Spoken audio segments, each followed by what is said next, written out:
Our rivers and lakes are places of beauty, peace, and tranquility, a gift of nature for us to use and enjoy.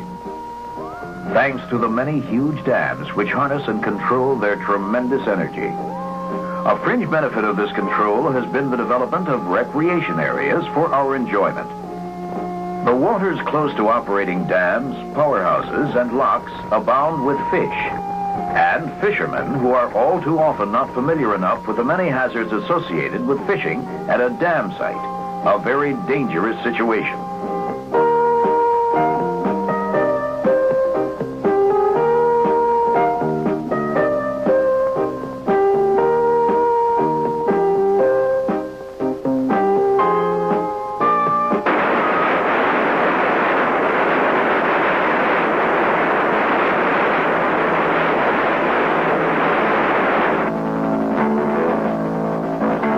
There's a boat in the boil. Man is in it. He's gone down. Over here in the boil below? Yeah, over in the boil. Okay, thank you.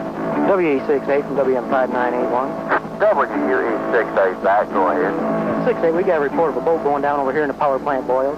Need to have a rescue squad and the state police called in. Roger on the message and stand by. Contact has been made with both the rescue squad and the highway patrol, and they are en route to the site. Go ahead, sir.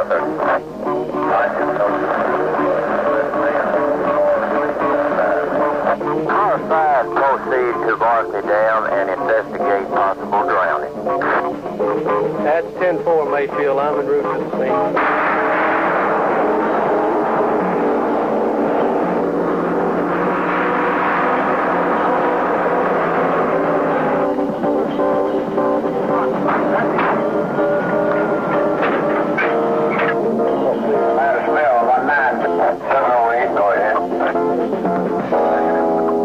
There's one about a boat going down the boil. So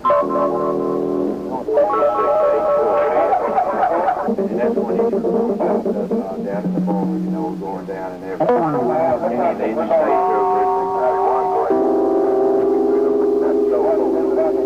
and then probably back at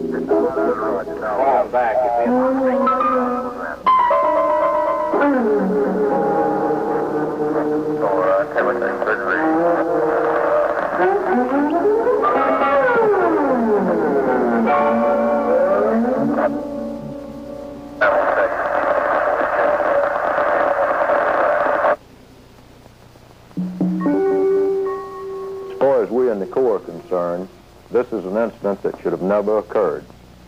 And I'm sure that you gentlemen in the audience here tonight and the various agencies that you represent feel also that this is an inexcusable occurrence that should have never happened.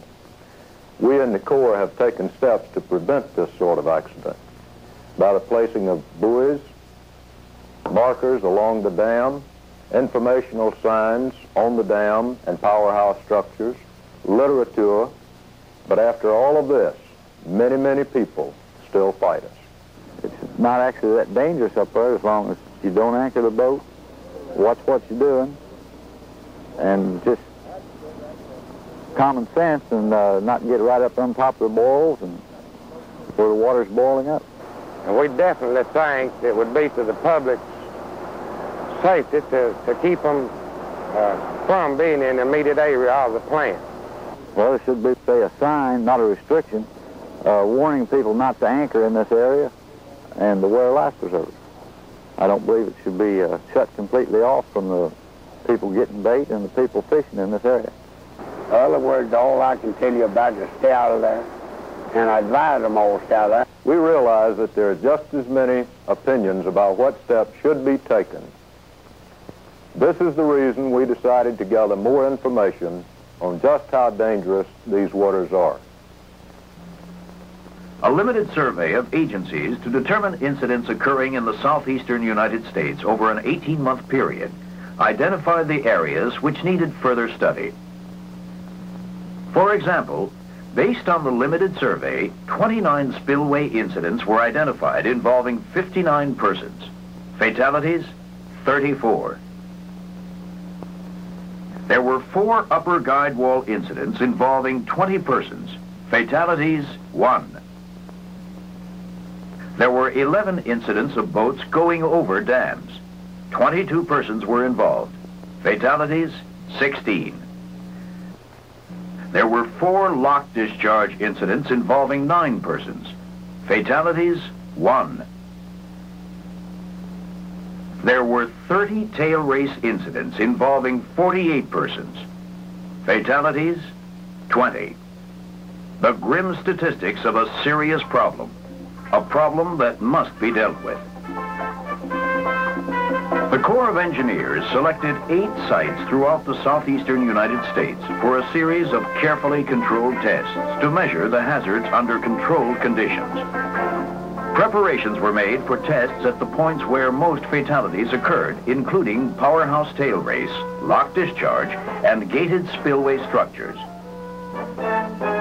Weighted mannequins were positioned in test boats. Some of the boats were somewhat larger than the average fishing boat, adding a conservative factor to the tests. Normally, one of the mannequins was equipped with a personal flotation device. Great care was taken to simulate actual conditions. A key factor not included was the human element, panic, which is known to be present in many of the recorded incidents. The first test was set to approximate the conditions under which a boat had gone over the dam, killing all those aboard. The test boat was set adrift upstream from the open gates, simulating a motor failure. The test boat was drawn to and over the dam in just a few minutes.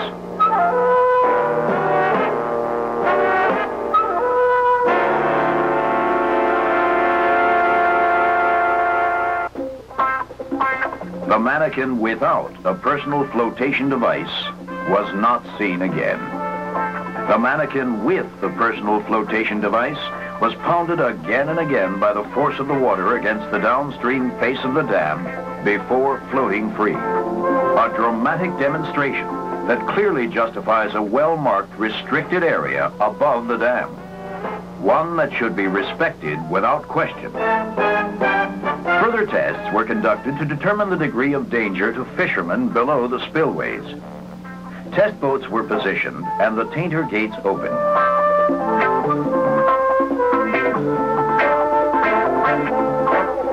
One boat was pulled immediately into the cascading water and capsized.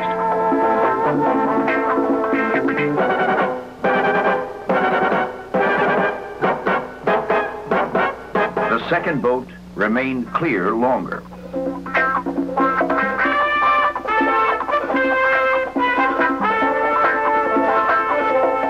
A large eddying current developed from the gate spill and back to the dam.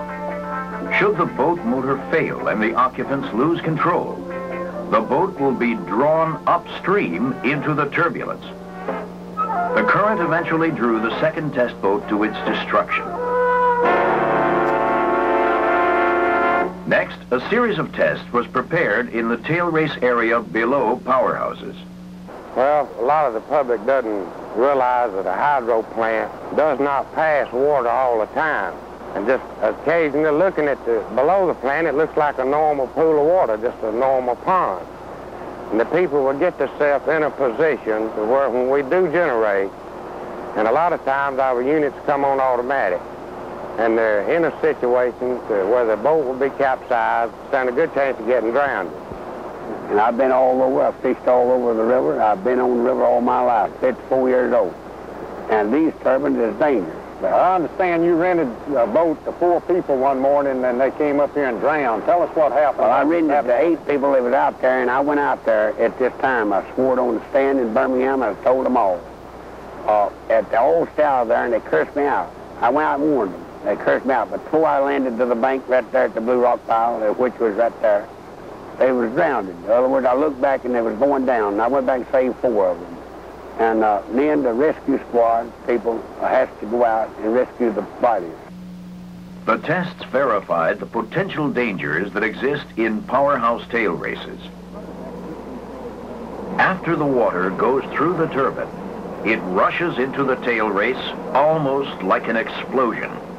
This sudden surge creates the greatest hazard.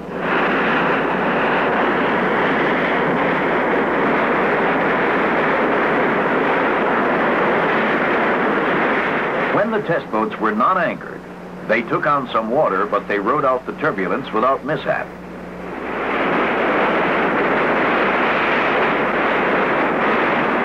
Water depth, flow, and direction, and downriver obstruction all influence the degree of hazard. Where the tail race discharge areas were large and deep, the hazard was minimal.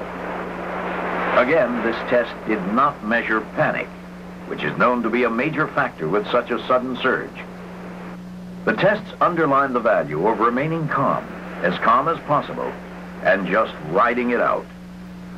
When the test boats were anchored, however, the hazard increased dramatically and the test boats capsized.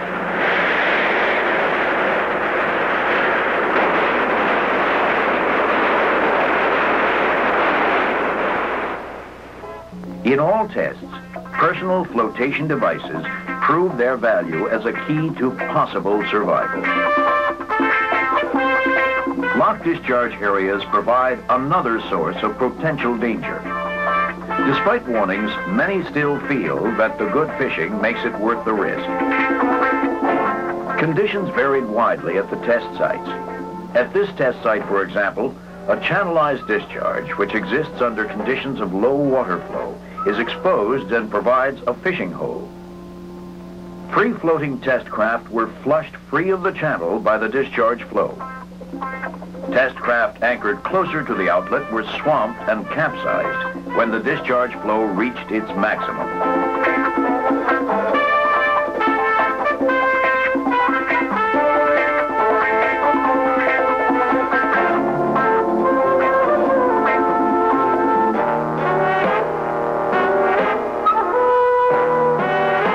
In tests at a higher water level, a significant vortex or whirlpool formed, which drew the test craft and capsized it.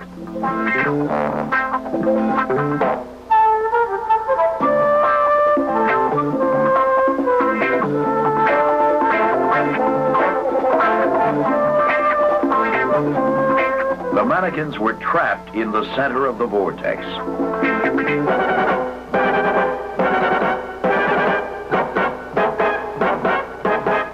Subsequent tests at other sites substantiated these results.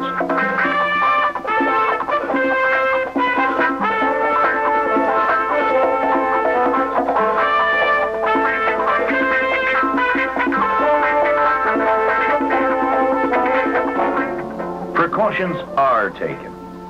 Before each discharge, the lock operator checks the discharge area. In some cases, lights and sirens warn of the impending discharge and danger. But some people just never learn.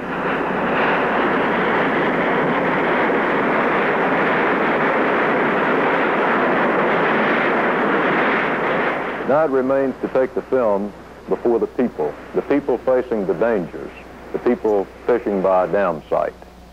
Once they have seen this film, they will draw their own conclusions.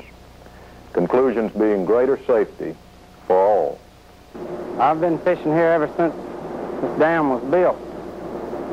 And my brother, he had a bad experience. He was sitting around the corner of the turbine, and they turned the water on, and his anchor got hung on the bottom and just pulled his boat under. He lost all his fishing tackle, but some other guys came up and rescued him before they drowned. They didn't have any life preservers on. Then about a month later, I was up in there.